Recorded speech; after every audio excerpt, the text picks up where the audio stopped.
that and Silencer as well.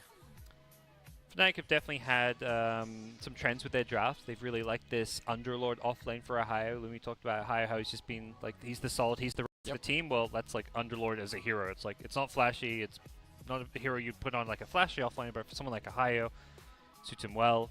QO's had a hero pool that's kind of been like the PA, the Ember, some of his typical aggressive playmaking carries. And we'll see what they kind of have in store for us in this game here. The Night Stalker Sand King has always been like that big position 4 thing too going on in Southeast Asia.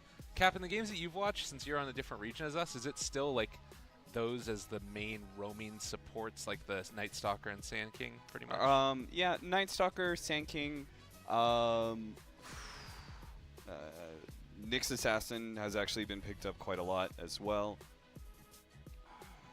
I need like a list of heroes, but there's like 5, like 4 positions. Yeah, Clockwork. There's like 5 of them that are all kind of like, sometimes like in our game we saw 4 of them actually. In the first 1-2 bans, all 4 of them were banned away, and there was like 1 left. So the 4 positions are definitely still in very high priority. Yep. I think it's regarded Night Stalker is probably the best because he has this good combination of like, you can't mess with him in that level 1 area, but he also gives you this really unique mid-game aspect, you know, mid-late game with the clear vision for that. Well, Puck taken first overall by Fnatic. Very highly prized hero again, even in the first phase when we're thinking about it. So Drow Ranger is a possibility if they wanted to run it in the off lane. You can still just take it in the mid as well. This Puck is like a huge block pick. Execration have first picked it in, I think, 6 or 7 of their games. Yep, they have really good Puck players. Yep. This is pure, like, Fnatic have not been running Puck as a first pick. I don't know if they maybe played it once or twice. I can try to look that up, but it's not been like, really we're going to first pick Puck kind of team. It's very much this is purely only because they know running Puck as a first pick. They didn't want to ban it. I don't know if they maybe played it once or twice. It's not been like, we're going to first. And then the Lina Clockwork, a little bit odd again to take the Lina into Puck, which can sometimes be a little bit of a tough matchup, wouldn't you say? Or it's not been like it's still kind of okay there. I think it's okay. Lina does all right in most matchups. You don't get as much leeway in terms of harassing a Puck. Puck generally could just phase your Dragon Slave, whereas normally in a matchup you get the creeps and the harass. So she won't win the lane as hard as she would against most other heroes. I think the Clockwork pick to me is they're just picking up more for the good hero, because I don't think Clockwork matches well against Puck at all. You can't really mess with him early on. Mid game you can't do anything against Puck, so they're just picking up more for the good hero, because I don't think Clockwork match. You've got the cogs at least against phase shift, right? Yeah, I mean, you could walk away in cogs, but yeah. Underlord, has that been a thing for you guys? That's a Fnatic thing. Fnatic thing, yeah, for Ohio. Okay. It's like it's been working for them. They just keep picking it. I talked to some of the SCA players, and it's like even like leading into this qualifiers and scrims, it was like they were just always doing this Underlord thing. Yep. Oh, I see. Yeah, 9 Underlord games. Wow. Necro's been another. It feels like Fnatic's found like this pool of heroes that really works for them. The Underlord, the Necrophos, QO's PA, and they're kind of just sticking to their drafts for a large part, even though they're very out of the meta heroes for some of them.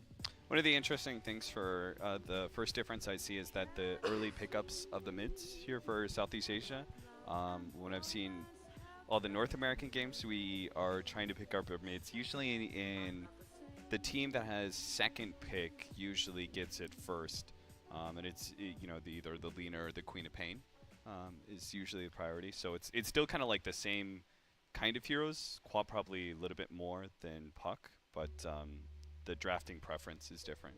Yep. Yeah, the NA games also was always like 3rd or 4th pick Lina, like 3rd pick Lina and then response with Quap or something, for example. Yeah, a lot more high priority in the 4 and 5 positions in the first one too. The bans I'm seeing here too for Fnatic, it feels like they're trying to ensure that Underlord ends up having an okay time and they can't like 1v1 him, somebody that would like destroy a matchup for him. Like the Timbersaw ban out here.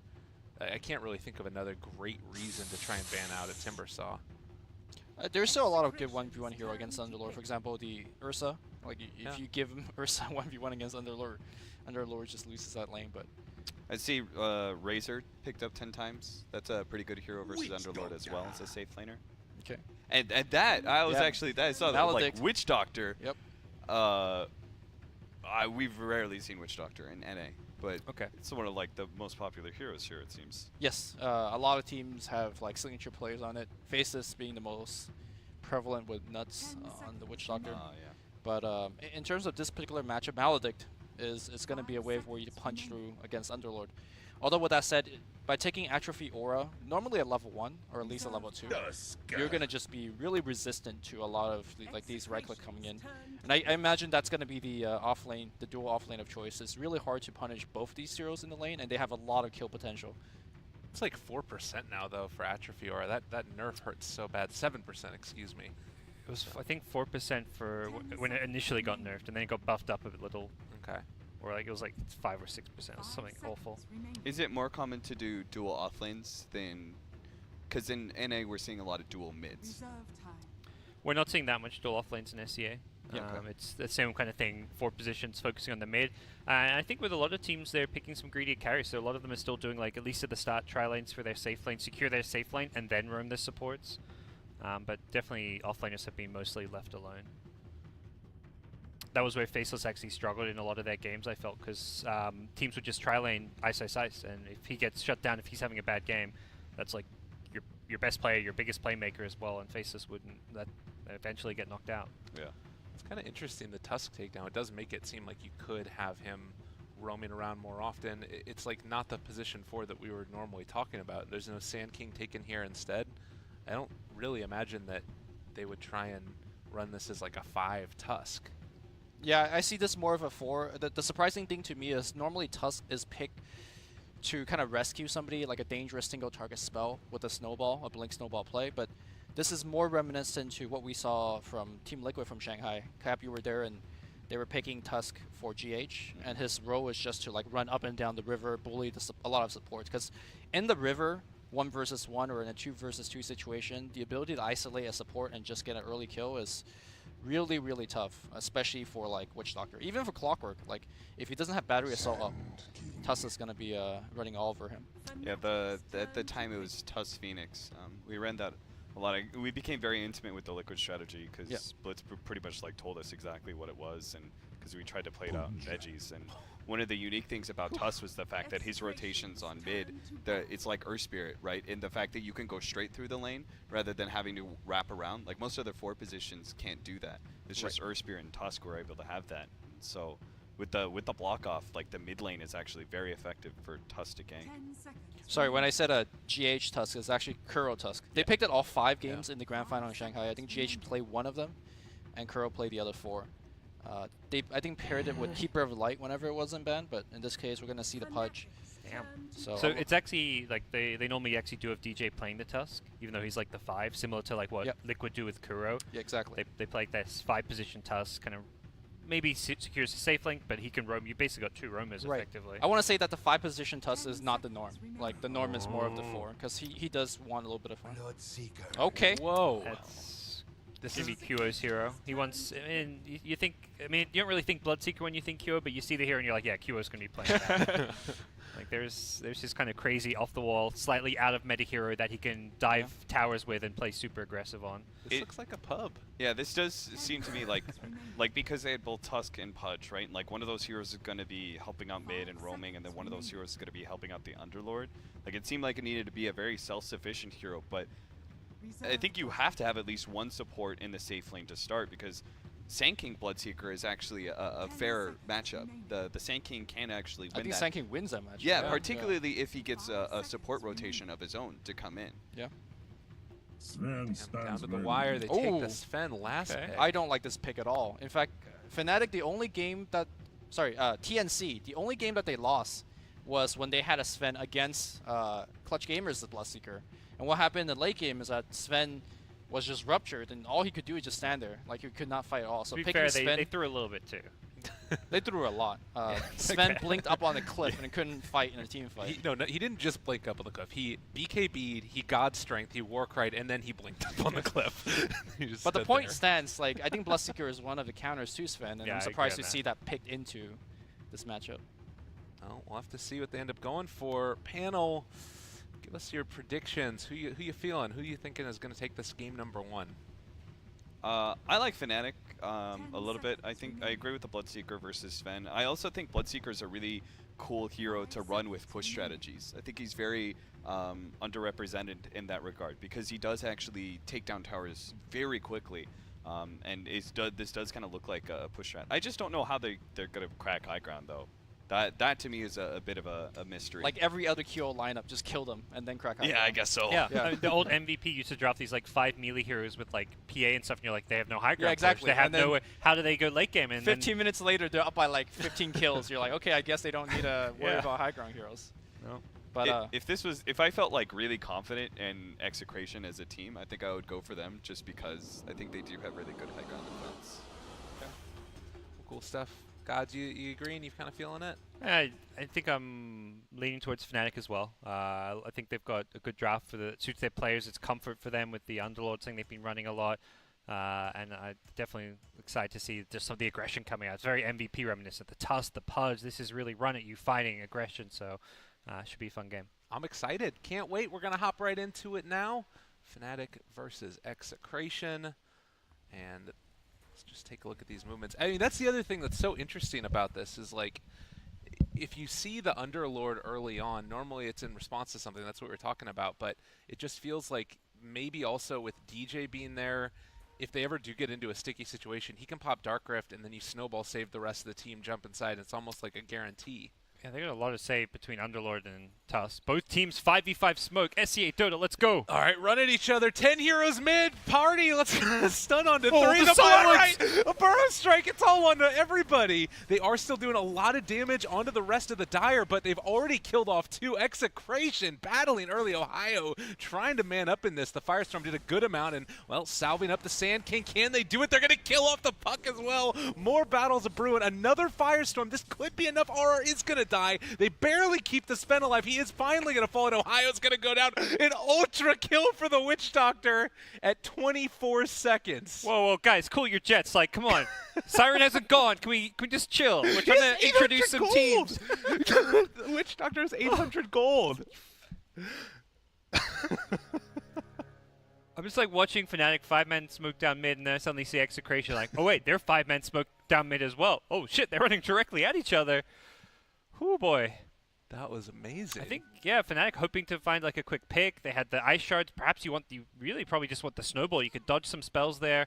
At the same time, you don't want a 5-man snowball into a Stormhammer LSA combo. Even Dragonslave was leveled up, but that was a great level 1 fight for Execration, who start off with a very farmed Witch Doctor. I mean, it's almost to a situation now where, like, how big of a influence is this going to be in the laning stage? She's coming into this with, like, It's a Witch Doctor still, end of the day. It's like more a quality of life thing, I think, for him, where he doesn't have to worry about farming up his boots while upgrading the career. So definitely small quality of life improvements for him. But I think you look at the next 2 heroes who actually did well in that fight. It's the Underlord, who's got almost the same net worth as this Witch Doctor already.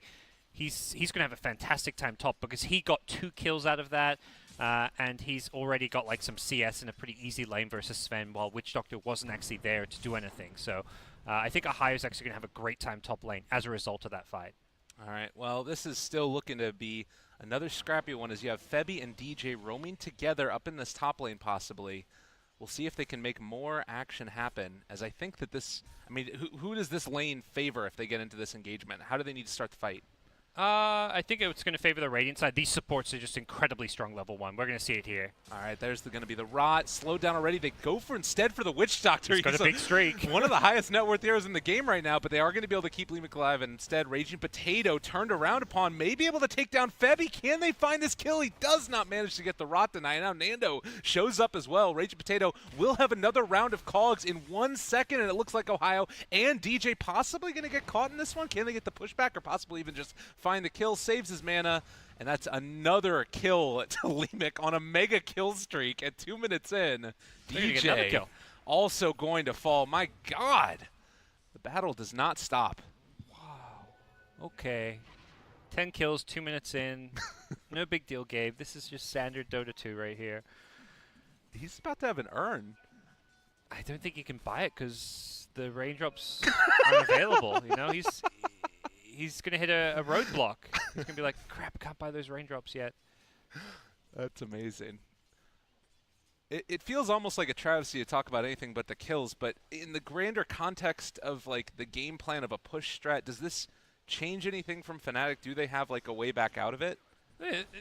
As much as the kill score looks kind of crazy, they're actually not behind really right now. This is like a very weird, bizarre way to start the game. You can see at the top it's less than 1k gold lead.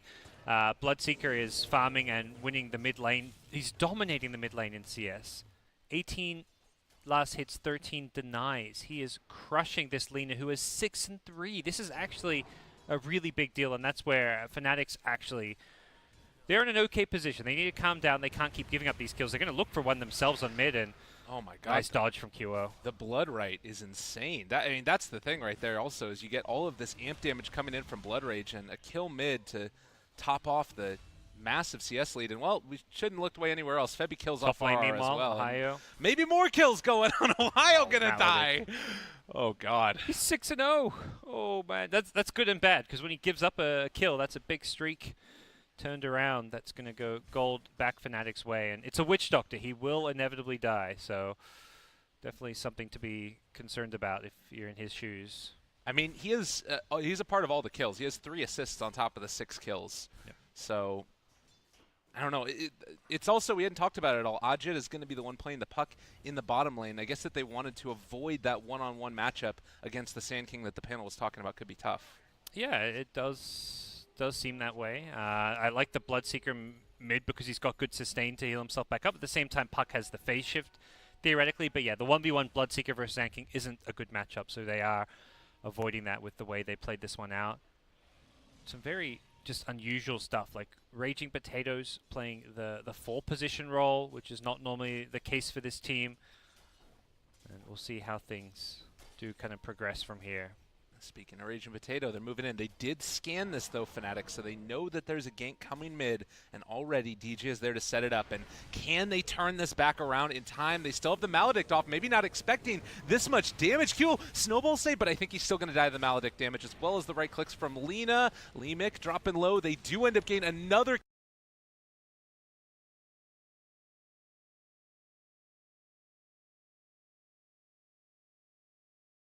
kill on the Witch Doctor there, and he's made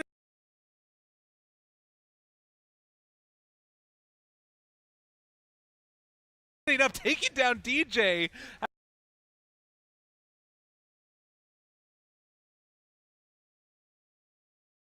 Has the earn charges as well, because he's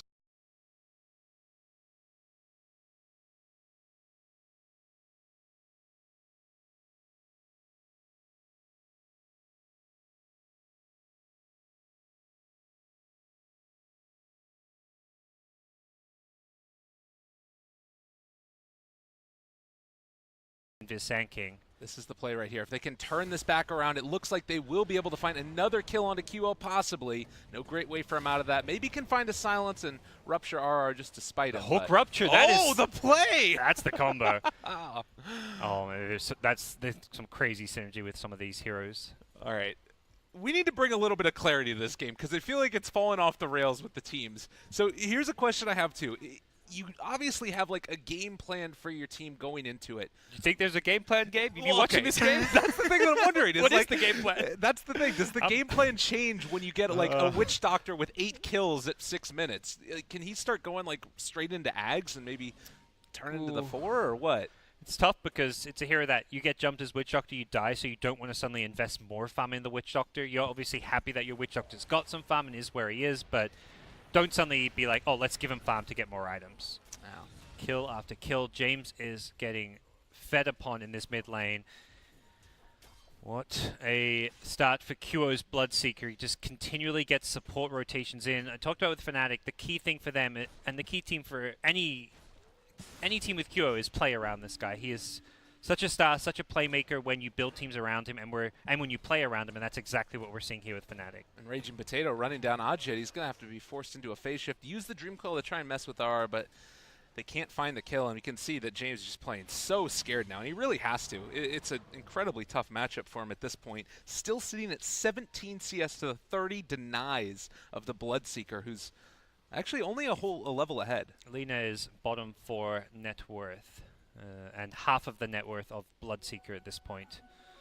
Very concerning for James. Uh-oh. They're thinking about wrapping around to Nando, but they found a big tasty Witch Doctor, and unfortunately this is going to be a lot of gold back into somebody's coffers, and they give it away to Febby. 570 gold. Damn, that's a lot of money. If those neutrals weren't there, perhaps the two-man cast would have saved him and even led to some kills, but Febby gets himself a nice big bounty. He can now buy an urn or something along those lines himself, though it looks like Tusk is going to do that, so may just see a bigger item purchased for Febby this game. Already has the Tranquils, so obviously not going to get into Arcanes or anything like that. But level 5 on him too. I mean, that's the other thing to keep in mind here is that having that early of a lead, the experience growth is going back into their favor, and now he's ahead of the Witch Doctor. The crazy thing with this game, with all those kills going down, is that's the kind of game Fnatic wants to play. Yes, they were behind on kills and they lost that level 1 fight, but it's Execration who want to play this slower pace farming game. They've got the Sven. They want to play stack Dota. They want to stack their Ancients, stack their neutrals, farm the Sven. Lina wants to play a farming game in mid. Bloodseeker, he can farm, but he'd rather farm heroes than creeps. Similar thing for a Puck. You're running a safe lane Puck. You're doing this to get some early levels, early farm, and then look to fight early on. You're not playing Puck like you're playing this safe lane Sven. It's going to be Fnatic who want to fight. They want the chaotic game. So that level 1 fight goes badly for them, but it sets a tempo, which is kind of what they want. They want to keep playing this aggressive, chaotic Dota, and at some point, Execration have to say, "Hold on a second, we've got those kills, but this is not actually how we want to play this game. We don't want to keep on fighting." Well, and the thing that I find kind of interesting about that too is that you do have QO going back for a hand of Midas, as it looks like RR is going to die in the bottom lane. They're able to find him with the shards. Is this just because, like, if you're fighting all that much, that they want to make sure that they still enable some level of farm on this guy and he can scale into items if he doesn't find those kills? Yeah, that's a big part of it, and Bloodseeker as a hero is currently sitting on 1200 HP. He doesn't actually need a fighting item right now. The alternative to this Midas is he could have theoretically like a Blade Mail, which would definitely be nice and help him playing aggressive, but he feels confident that he can secure some late game itemization while still fighting through a Midas pickup, which he's already got 10 minutes and he's got a Midas and another 600 gold. He is incredibly rich. Yeah, this guy is stacked up, and level 10 as well. Is he going back for Echo Saber at this point, I guess? He has at least the Ogre Club built up. This is the other nice part, that level Halberd 10 maybe? talent. Okay. Yeah, that's the other reason why you can get away with the Midas is you hit level 10, you're suddenly even tankier. So he's close to 1500 HP without any real health items. The Midas he's got Phase Midas with a magic wand, and he's incredibly tanky, super durable. This Ogre Club could be a BKB. I think more likely it's going to be a Halberd. Theoretically, the Echo Saber wouldn't be a bad idea as well, but we'll see. They are grouping up around QO, looking to bait him. Ooh, able to dodge that hook. He doesn't want to hook in now. He's all ruptured up. Got the cogs there as well. Burrow Strike could come out. Going to connect now onto QO, but the silence is there as well onto 2, and Fnatic just need to back out at this point, although Ajit thinking about going back in. No tower left. Okay, the stun comes out. It connects onto 2 of them. The God Strike, the Zozo, but the snowball, they're just going to be able to walk away. Witch Doctor ulti not doing nearly enough. Another Blood Right comes out. Everybody from Radiant is so low. They lose the Tusk and the Pudge, and now Clockwork trying to run down Ajit. He doesn't have any way to get out of this one. I don't believe Illusory Orb in just a second. They are going to end up killing him off. Meanwhile, QO. Well, trying to clean up. Can they run him down? It looks like he's just going to have to back out of there. He got 1 kill on the Witch Doctor, but yeah, did have to back out of there. Losing both Underlord and the Puck there in the back lines. That was a good fight coming out from Execration. About 1,000 gold swing going their way. It was a nice attempted save from the DJ Snowball, but Execration just had... they've got all these big AoE spells, and even if you manage to dodge one or two, there's going to be more waiting for you. The Burrow Strike, the LSA, the Sven Stormbolt, the Clockwork, Cogs, and Battery Assault. There's so much stun and control. Witch Doctor guys, all 5 of these heroes have stun and AoE control in some form. That is definitely hard to fight into if you're Fnatic. You cannot really use this snowball offensively. So it started off as I'm going to save my teammates, but then the snowball rolls forward, and that's where you're rolling 3 teammates into AoE spells. Yeah, it's unfortunate, and maybe a response to this type of draft that we've seen out of Fnatic time and again. You know, the Underlord as well. It's the type of hero that wants to group up and, you know, run down towers, be together, get, make use of that Atrophy Aura. But with all this magical damage, it's just not happening as well. If they'd managed to, I think it would have been a very different fight if they'd either landed the hook at the start or waited for the rupture before he hooked, so he had like a setup for it. Because they don't find that instant pick, it basically the fight starts off on Execration's terms, and they don't have a free kill at the start like they're meant to with the Pudge Hook. So it was slightly misexecuted, and I think if Fnatic actually played it right, they would have actually come out on top of that one. Oh, ships in the night. Do they run into Nando? He's on the low ground. He's going to finish farming this and run right into a hell of a lot of trouble. They hook him through. That is so much damage. God damn. And, well, in the But meantime, RR kills off Odjit. Yeah. It's a nice one to get. Very close to a Blink Dagger, but here come Fnatic looking to halt this.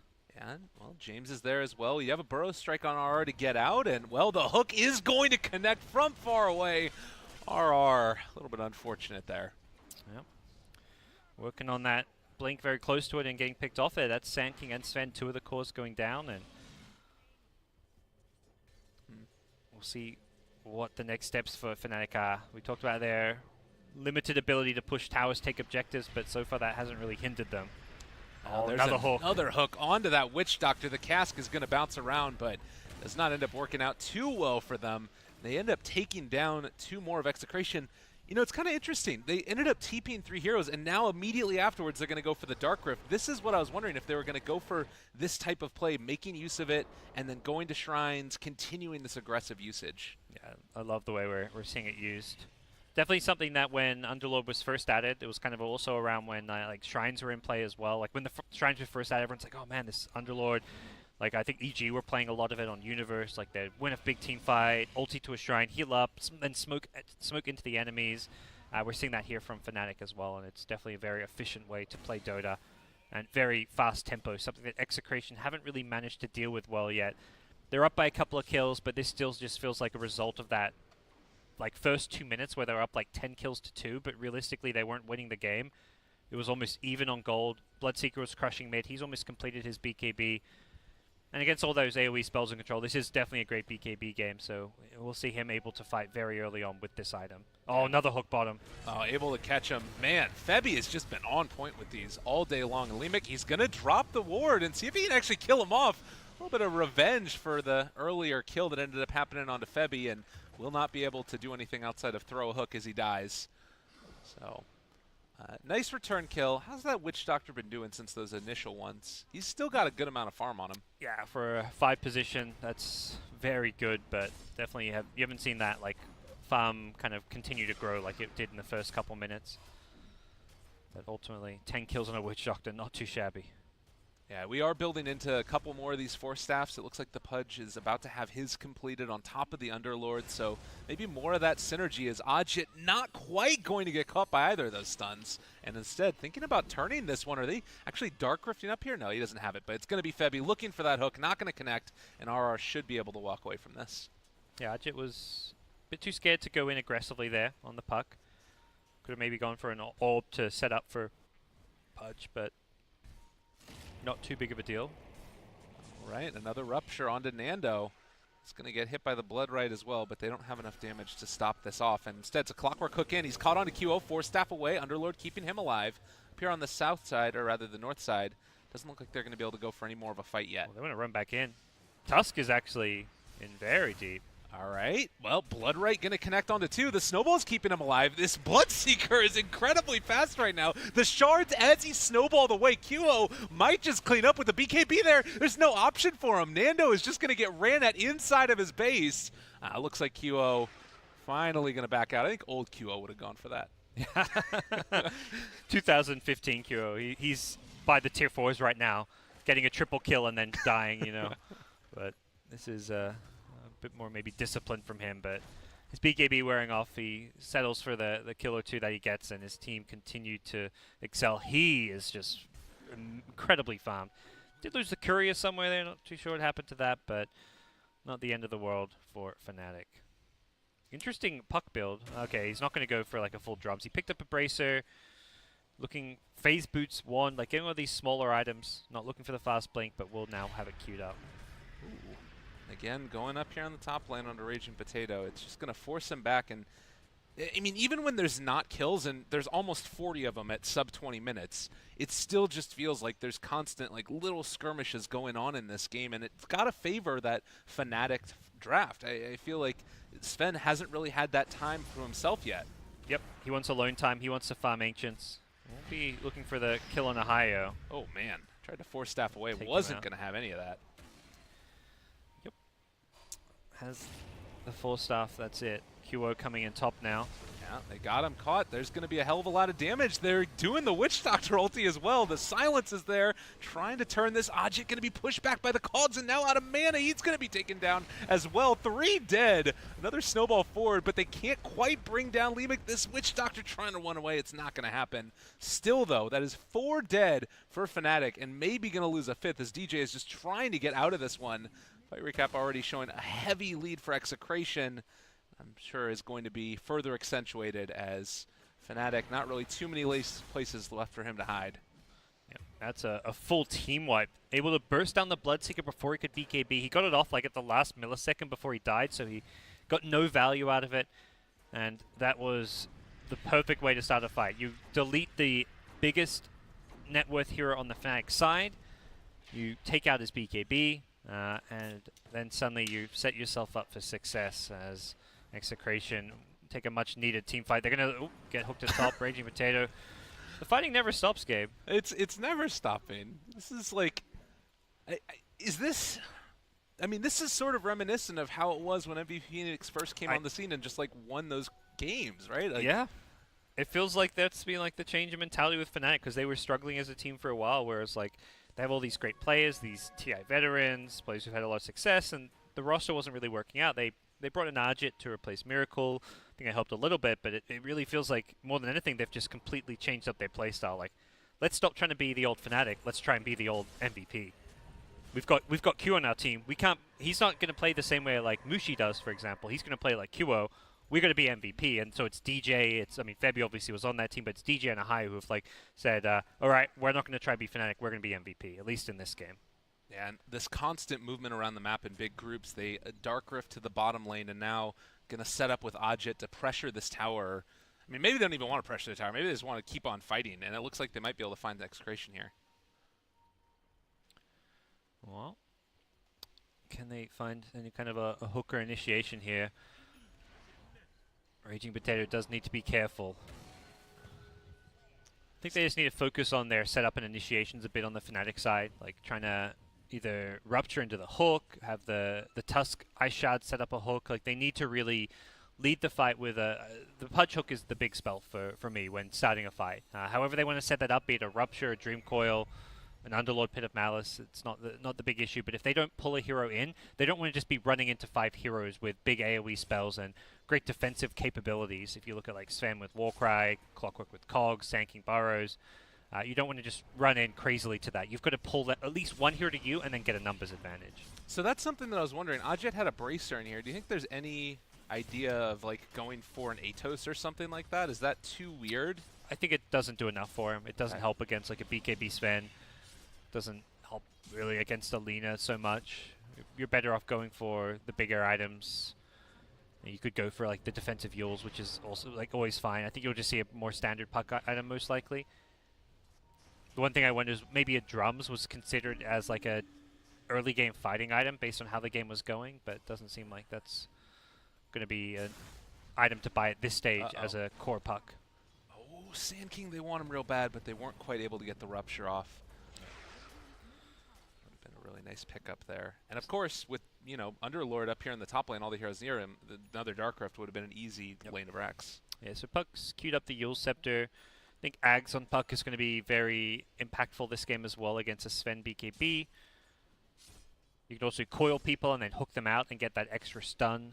There's just some cool interactions possible. Oh, Lumic, he's been found. Yeah, he's going invis, trying to run away from him. They have found the route, though, and unfortunately, this Witch Doctor just going to be fodder again. 11 kills looks good, and I mean, he's had a great game for himself so far. Yeah, but it's the deaths that will start to matter more. Uh-oh. QO. They got him caught. He's going to end up going down. trying to build in towards some other items, and now he's in a little bit of trouble. Wasn't able to get that BKB off. Febby also under control. Nando pops the BKB, turns the fight, but able to force staff away. Blinks. He was able to juke him just around that one tree. Oh no, Nando, that's not what you want. They hook him back in yet again, and well, RR chasing the Tusk. There's like 3 separate fights going on in this one. Febby is eventually going to be taken down in Ohio, also in a little bit of trouble. Ajit jumps back in, takes down one, but can't quite catch off and kill that Lina. Shadow Blade, yeah. Didn't have any detection for it. DJ ends up dying as well to the Sand King to the north. I don't know how you follow these fights. It's like, what is going on? I know, it's insanity. And like, that's the thing too, is there's, I mean, is there any sort of key thing that has to happen in a fight? Like, are there any spells that have to hit for like Fnatic to win it? Is it the big spell is BKB. If he doesn't get his BKB off, it's like that's what decides these fights, is whether QO gets jumped.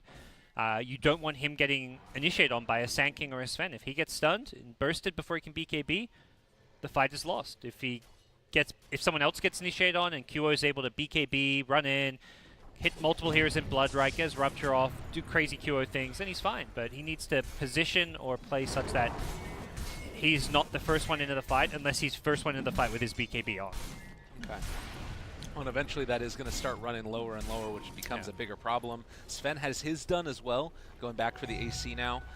The other thing that I'm kind of keeping my eye on tentatively is Bloodseeker going back for the Radiance. Do you think this is finally the time when Fnatic sort of put the brakes on slightly and wait for that Radiance to get done before they fight again? They definitely can. I mean, the situation that just happened doesn't change with a Radiance in some sense, because if he gets jumped, he's still going to die, but Radiance is going to be a very useful item. I think for Fnatic, they've got a fighting lineup. They're going to look to fight. They're smoked up. The key thing is just being the ones who initiate rather than them getting jumped on, as we've seen a few times. Right now, unfortunately, no vision. They would have known that all of Execration was up there. Where did they head to? They are They heading. go towards Roche. They have Medallion on Raging Potato. They can get a ward up. Yeah, Kimo can kind of just walk up this cliff, plan a ward, and then secure Roche for the team. Alright, so nobody's showing in lane, at least for the moment. Sand King is finally going to show himself, but doesn't feel like Fnatic are privy to this. This is going by unnoticed, uncontested. And Fnatic should be a little bit concerned about dealing with this Aegis Sven now. Still feels like a case where whoever starts the fight off better is just going to like snowball and win it. Like we saw with Execration, they burst down the Bloodseeker, they won the fight like 4-for-1, or previously they won a fight with a team wipe. If Fnatic win a fight, the Aegis may not matter, just because if Bloodseeker goes in, gets a good Rupture off, hits lots of heroes in Blood Right, gets his BKB off, then he may just be able to team wipe himself. So an Aegis doesn't necessarily mean Execration are going to have a massive edge come team fight time. Well, it looks like now also it's sort of back up and farm, at least until that Radiance is done, and particularly since that Aegis, as we talked about, maybe going to catch Ohio here as the Shadow Blade is there. The hook shot connects. James, quick and easy kill onto that Underlord.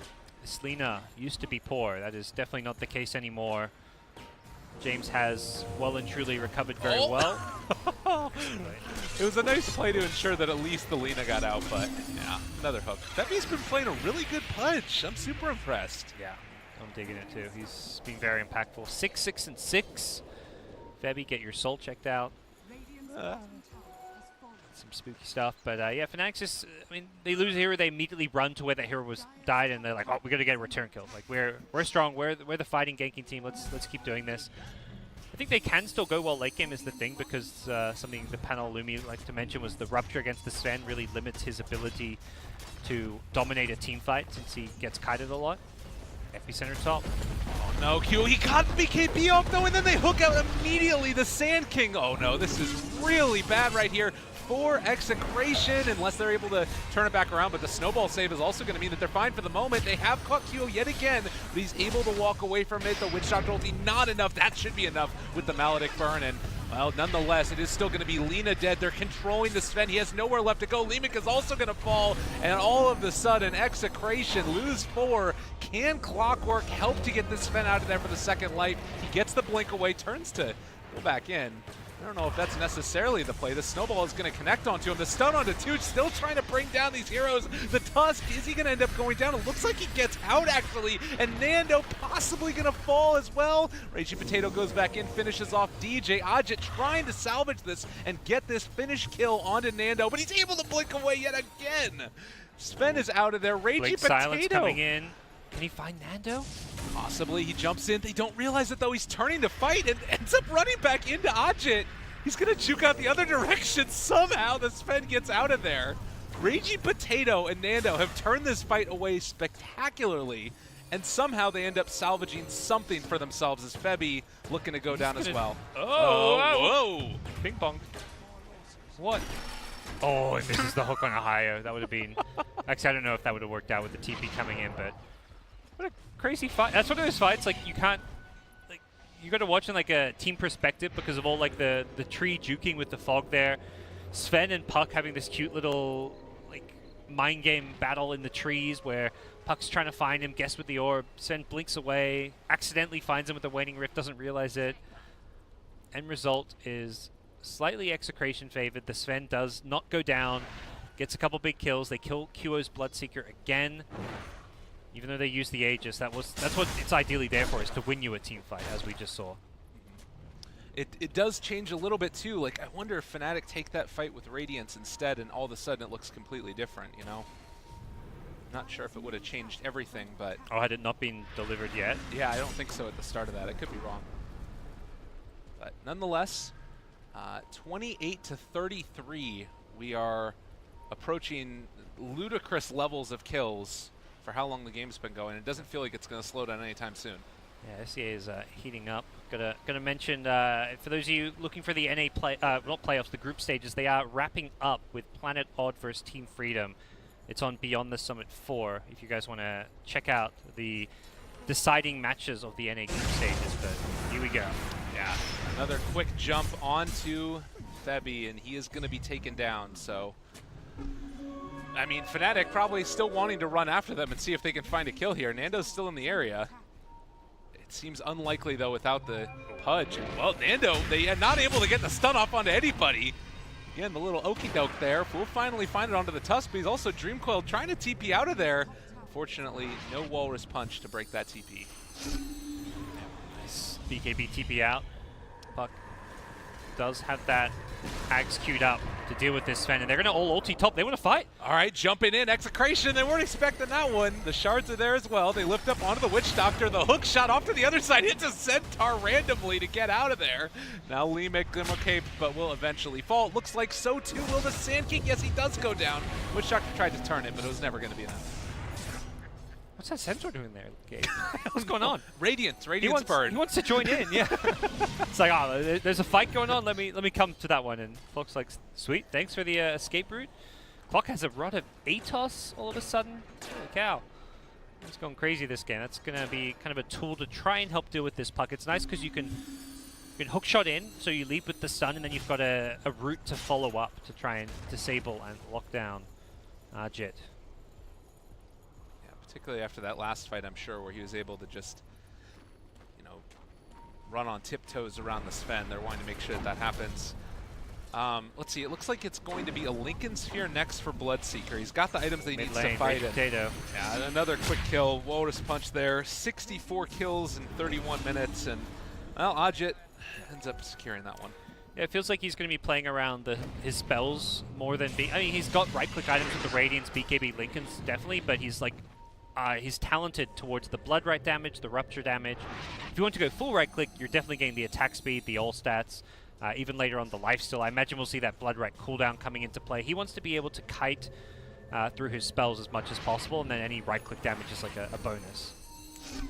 They almost caught him there in the trees, Febby looking for an opening, but they weren't quite able to get it. Yeah, I've seen a couple of different Bloodseekers try this build out in competitive, and one of the big things that runs into a bit of an issue is like your mana pool, actually, unless you go something like an Aghanim Scepter, because you only have 800 mana on this hero. The Lincolns will, I think, solve most of that, since it also gives you mana regen. We'll give him like 15 all stats, 150% mana regen. I think with that alone, he should be okay. Obviously, if you're spamming Blood Rights at level 25 off of cooldown, you will eventually run out of mana. And the Ags means double Rupture. That's 2 times the mana cost for the Rupture as well. So we'll see how that works out. If Ags is none he wants to consider, I think it is very good on Bloodseeker. Oh, DJ caught again. Just going to get blown up. Not the biggest kill, and no Aegis to claim as well following the pick, so ultimately a smoke gank for a kill like that. Oh, I don't think, Febby, you do not want to fight him. A dog chasing a car. What are you really trying to do here, Febby? Oh, the cogs works against him. I think that this is still probably going to be a kill. Okay, all right. Febby sometimes plays around it, able to bait out God Strength. To the south, there was an epicenter, which caught nothing, it looks like. What is happening? QO, okay, they're running after Nando again. They get the Rupture off onto Raging Potato. The hook should follow through, although Nando jumps back in, gets onto Febby. They have that bite available to lock him down for the moment, and no BKB available. They're gonna kill off Nando, gonna kill off Raging Potato. The Burrow Strike to try and turn it, but RR, there's none of your teammates here at all. Now a Light Strike Array, not quite on the mark. James trying to run away. The most clowny of Dota. They force-staff QO forward. The Burrow Strike away with the Aghanim Scepter. They can't quite run down RR yet, but he still has the Blood Rage on him. And QO, unfortunately, is going to have to call off the charge. It's one of those, this is impossible to observe because there's all these like small like 1v2s and 2v2s going on like in 3 different locations at any given time. Like Pudge is playing a 1v2 over near his tier 2 tower. Meanwhile, mid lane, Execration's playing like a 2v2 with the Sand King Witch Doctor trying to go in on, I don't know, was it a Puck, someone? Then Fnatic turn around, start fighting. This is one of the most hectic Dota games I've seen in a long time, and definitely very entertaining as neither team has managed to pull ahead. We're looking at 2 kills a minute, a 1k-ish gold lead for Execration, which amounts to very little. Especially when you think a lot of that is in this Sven, who will have issues late game, getting kited around, being ruptured, multiple force staffs. There's Hook, there's Dismember. Speaking of Hook. Oh, James, they don't have detection. Force staff forward. They still don't know he's here, but he's running him down. Do they shards? They got the Dream Coil. What? James, how did they know? Do they have a gem? I don't know, actually. I thought they missed the dust. At least that's what it looked like. I guess the Shadow Blade wore off. He actually rotted him perfectly as he was running away. Like he was just following his every movement speed, and I believe the Shadow Blade may have just wore off there at the end. Okay. I'm trying to figure out also like when it is. He also gets, if he gets low enough, the Bloodseeker will be able to track him. Okay, that's the other probably big what it thing. was. So I imagine it was the Bloodseeker giving vision as a big part of it. Trying to keep up with everything that's happening in this game is just impossible. Yeah. I mean, it's like one of those interactions, like you know it, but there's so many things going, you may just not think about it. Oh, great hook save. All right, able to get out of there, and now for the moment, QO is going to pop the BKB, turning to fight, but Nando also is under control. They're starting to deal a ton of damage onto Ohio, but they still can't get the full duration. Witch Doctor ulti, it's not really doing enough, and another hook out. QO gets the kill with the Rupture. That's great play again, and that is so hard to deal with. 3 dead, 4 dead for Execration, and Witch Doctor, the lone one left alive. He's hooking catapults. He doesn't give a damn. Fnatic looking strong and maybe ready to assault high ground. Pudge Bloodseeker. It's a thing. That synergy between these two has found some big kills. That Sven was so healthy throughout that entire fight. His BKB was wearing off, and that was always going to be a problem once that happened because he can start getting kited. Let's see. I don't know if they all want to go back. They're in a position to actually break high ground. Ahayo's going to ulti himself home. I guess he just didn't have a TP scroll because he can't actually ulti back in. He can TP to the shrine and walk his way back, but no buybacks means Fnatic may actually get a lane of racks off of this. Suddenly racks. Like, that's the thing. I was wondering, when is it that this game is actually going to end up starting to transition into the big objectives? We've seen one Roche taken, most of the towers down now, and Execration, how big of a deal is this for them losing a lane of racks here? Is it something where it sort of stops their ability to move around the map as freely, or? Yeah, it's even though they've got heroes that can clear the super creeps very well, the Sven, Lina, Sand King, it's a big deal because they've lost a lot of map control. They're going to lose their shrine. They're going to lose. I imagine this Roshan, they are back alive. I think contesting it is definitely something they want to try and do, but it's hard to just say, all right, let's go contest Roche now when you've lost a lot of your map control. They do still have wards around the Roshan pit, so they see Fnatic walk into this one. They've got to get there faster if they want to stop it. Clockwork, the perfect hero to try and stop this one and be disruptive, though. Yeah, and Sand King is coming down to the south side. He does have Aghanim Scepter, no Force Staff, and will get spotted by the creeps as they come through here. He's the Burrow Strike already. potentially very problematic. Blood right down. Limek able to sidestep that one. This is, I mean, at the very least, Fnatic don't feel comfortable doing this anymore. Yep. Definitely. They've got Manta on QO, so that means he doesn't have buyback, which is potentially an issue, although this Manta can be very dangerous to scout with and just cancel those blink daggers on heroes like Sand King. Manta Radiance. What a combo. Octarine Core next? Don't think you want to go full Naga Siren. You can go like half Naga Siren. Oh no, they caught Raging Potato. He doesn't have a way to get out of that one, and well, hook shots to try and turn it, but And maybe the end of Roche. He's your key initiator, the scouting hero as well. Without him, you may have to give this one out. They have got wards for vision. Stopping this is going to be a challenge. Febby fishing. Hasn't found anything yet. They are still in the area, but as you said, not a fight that they want to take without that clockwork. 3,000 plus health on Febby with a blade mail, thanks to all the kills and flesh heap he's been getting. Yeah, that's insane. Got 50 bonus strength from flesh heap. He also has 58% magic resist with the pipe as well as his natural base and the flesh heap addition.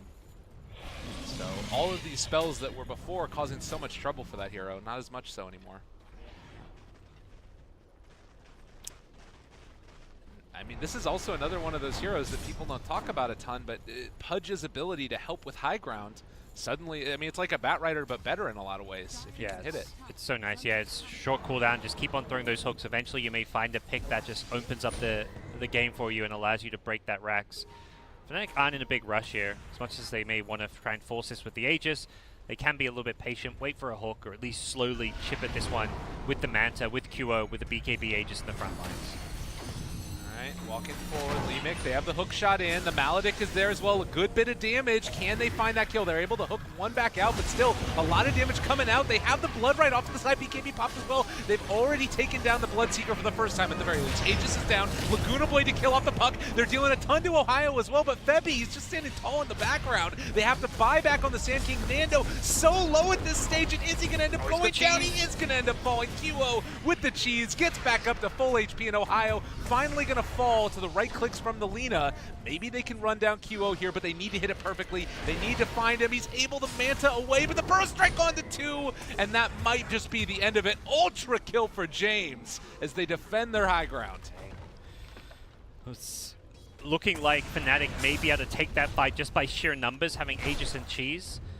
Definitely some slight missteps there with their execution. The Pudge hook went through like a snowball. The snowball save and like offensive use kind of made the hook actually miss.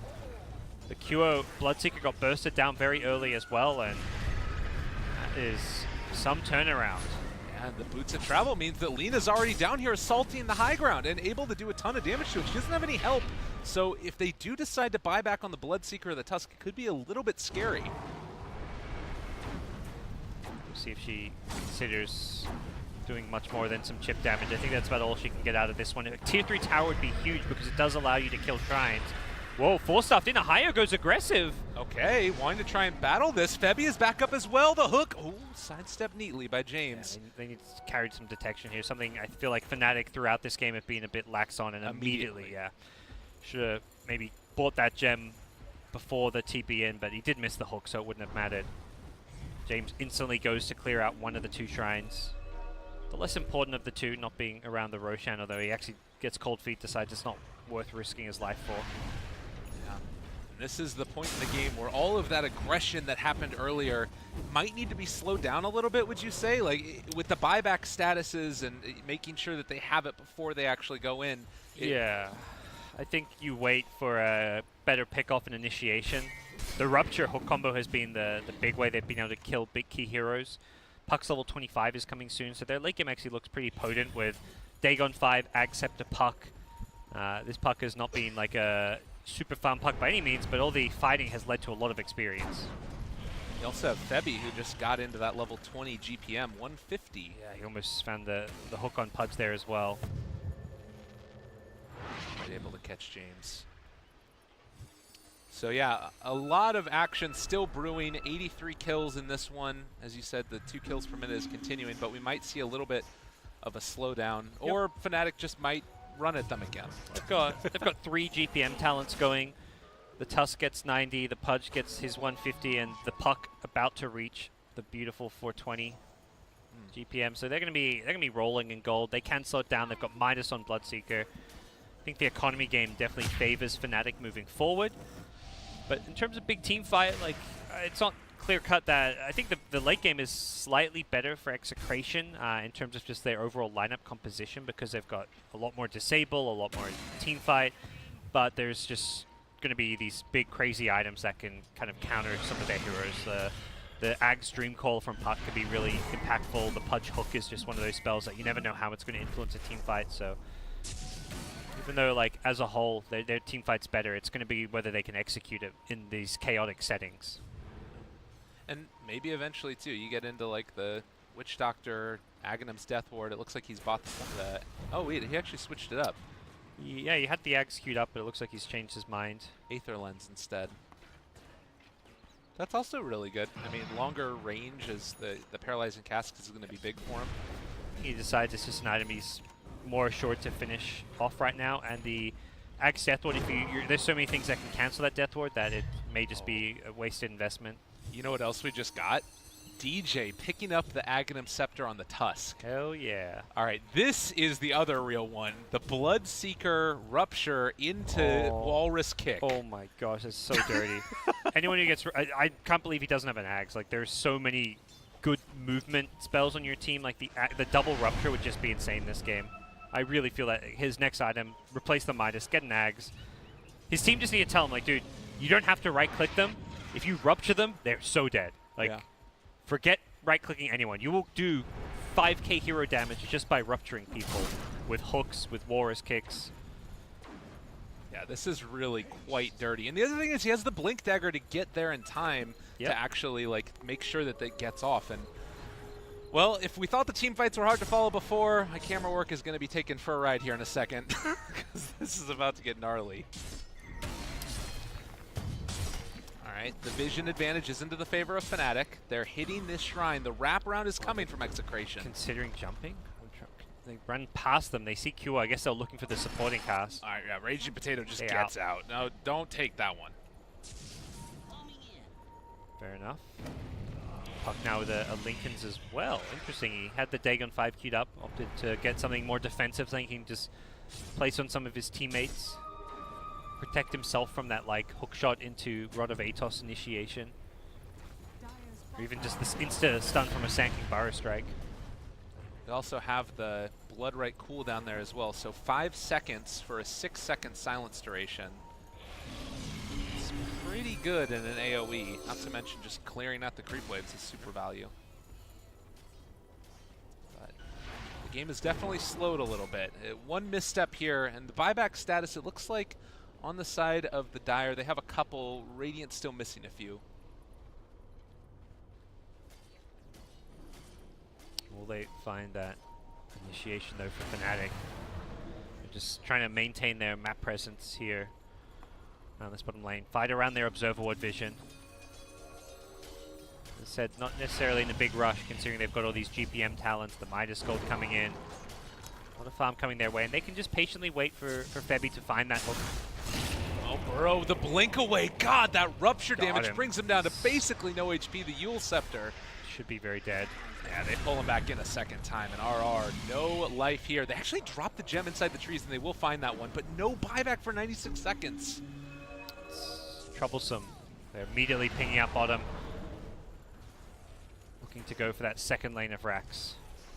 And this is feeling like the beginning of the ruination. Execration in trouble. This QO is going to assault high ground. I don't know, like, we talked about the Dream Initiation, but what is that really going to be? It's going to be Sven just bursting someone down. He really wants to go now, I feel, before the rupture. There He does is. that. Onto QO. Damage is there, but they're able to pull him back in with the hook again, and now they have the bite. The kick, get the hell out of here. He's gone to the south side. The fight is still going on over here, but it's just Febby being that guardian angel, and it looks like maybe QO's going to end up going down. They managed to kill each other off. So both die. Actually, no, QO, excuse me. He got the Blood Rage off. He's able to live back up to full HP basically through that one. And now, truly, Execration in a hell of a lot of trouble. DJ got his back, making some plays. Sven has to buy back. He really wants to get kills out of this, but there's another rupture. Yeah, and that's Lina left alone. Gets a Yule Scepter up. Nando doing a lot of damage, but still just going to be able to run away from these guys. He's so low, but also Heavy so hook the damn ruptured quick. hero. It's going to be close. Oh, he gets it, and then he's out. Nicely done there. He hooked right at the end of the rupture. Oh. Well, they got the rupture kill onto the Lina. Unfortunately, it ends up being still a QO going down for Fnatic. It's still the Sven buyback's the big part there. The Sven to buyback just to hold your high ground. If he doesn't, he's alive now, could theoretically go for Roshan, get an Aegis to make up for that lack of buyback, but if Fnatic get this Aegis and Cheese and get a chance to push with Aegis, Cheese, and no buyback on Sven, you're looking at potentially a very dead Execration. Yeah, it seems like Execration very aware that this is a possibility. They might just go in and try and see if they can run down Roche themselves. See if Febby can maybe land a hook from his position here. He clears the neutrals. Burrow's Scattered, there. actually. Epicenter as well. The hook shot missed it. Man onto Nando instead. They end up body blocking each other, and now they're turning around this fight onto the Sven. He's in a little bit of trouble. Can he bring them down nonetheless? No, the Force Staff away. Great forces. They're too tanky. And DJ, the Walrus Punch, they're just controlling him for the moment. Kicks him away yet again, and Sven forced to run away, but it might be Raging Potato that ends up being the one left behind. RR can get out of this. Raging Potato, no hook shot for 15 seconds, and he's out of there. If anything, that kick away from the Sven, they may have wanted to just keep kiting him and try and kill him with the BKB down.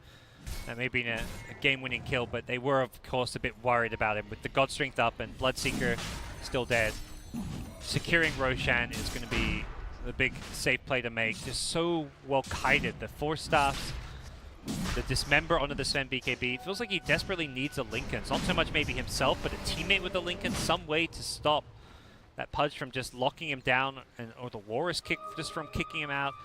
Every single time he's going in, he's just getting kited around. Yeah, and that's even before the Rupture is placed on him, which we haven't even had to see yet. It is Bloodseeker going back for the Scotty instead of the Ags. I mean, at this point, it still feels like they're in enough of a lead that it's not going to be game-losing by any stretch of the imagination, but... This is like the more, I think if anything, like the safer. It's like you're not all in on the Rupture, you're very stat-heavy, tanky, you can frontline. He's actually the building hitter, something we kind of question, like, how do Fnatic hit buildings? They don't really, and we've seen it. They're actually only at 1 racks up despite winning a couple big fights because their lamp doesn't excel in hitting buildings, so the Scotty designed to at least slightly assist Bloodseeker in doing that. Oh, and they're just going to bully somebody here. Oh, Nando, no, no, no, no, no! There's the Rupture, there's the pullback, there's the kick! He gets knocked all the way out of there. The bloody kick, the bloody punch. And Sven is gone. That's dirty. So dirty. The hook shot to turn it, but it is all for naught. They end up throwing out another one of those. The Brax is down. QO is killing off every damn person. They broke their spirits. They won the game, I do believe, unless we see something magical here from Execration, but this Bloodseeker is too damn big. Triple kill for QO. Oh, lordy, lordy. Oh, Burrow, okay, maybe trying to turn this one. They have the Maledict down. It's only onto the Pudge. They throw out another Blood Right. The Snowball save as well. And all of them run into this Clockwork. Hodgett on a killing spree. He throws out another hook, pulls back in Levick. He's dead as well. Poor, poor Execration. They couldn't handle the Rupture, and GG, well played's called. What a exciting way to start off SEA playoffs, you know.